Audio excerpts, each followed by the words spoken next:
Bienvenue à la mini-méditation du mercredi de l'Institut biblique belge. Faire partie du royaume de Dieu affecte notre vie intérieure.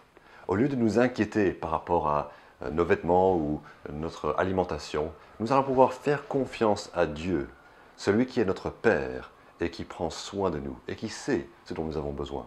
Faire partie du royaume de Dieu affecte également nos priorités. Nous allons avoir un nouvel objectif. Chercher à plaire à Dieu et à faire sa volonté pour son royaume, plutôt que chercher à faire notre volonté. Mais nous allons voir aujourd'hui que faire partie du royaume de Dieu affecte nos finances, notre usage de l'argent. Voici ce que dit Jésus dans Luc 12, dans la suite de ce que nous avons lu. Luc 12, verset 33. « Vendez ce que vous possédez et faites don de l'argent. Faites-vous des bourses qui ne s'usent pas, un trésor inépuisable dans le ciel, où le voleur n'approche pas et où la mythe ne détruit pas. » Il s'agit de réellement vendre et donner. Il y a certains commandements de Dieu que nous trouvons peut-être plus faciles. Nous pouvons plus facilement obéir à certains commandements qu'à d'autres. Nous sommes tous différents. Mais certainement, ça va être interpellant de voir ces paroles de Jésus concernant notre argent. Généralement, quand un missionnaire ou une œuvre chrétienne fait part d'un besoin financier, nous pensons que nous n'avons pas d'argent disponible pour donner. Peut-être que nous avons déjà alloué une part de notre salaire ou de nos entrées vis-à-vis d'œuvres chrétiennes ou de l'Église. Comment pourrions-nous donner plus? La réponse de Jésus est étonnante, n'est-ce pas? Il s'agit là de vendre ce que nous avons afin de pouvoir donner.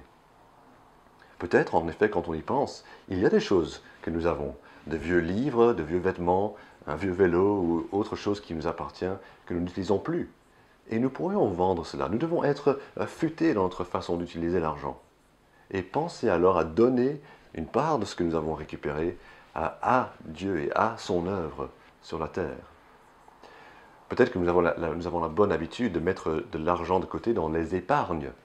Je pense à cette dame chrétienne que je connaissais qui disait qu'elle avait un compte d'épargne, mais de temps en temps elle allait puiser dans ce fonds pour pouvoir investir, pour pouvoir donner à d'autres chrétiens. C'est là ce que nous devons faire. Mais il est aussi question de réellement gagner dans le ciel. En fait, Jésus nous dit que nous arriverons à avoir quelque chose qui dépasse notre situation présente. Parce que dans la vie courante, dans nos finances, généralement, nous trouvons que nos fonds sont vite épuisés, n'est-ce pas? Ou peut-être que nous mettons de l'argent de côté, mais que nous subissons un vol ou une perte de valeur de ce que nous avons mis de côté. Par contre, ici, il est question d'un trésor inépuisable. Où est-ce que nous pouvons avoir ce trésor inépuisable? Dans le ciel, dans l'au-delà. Un héritage gardé par Dieu pour nous dans le ciel.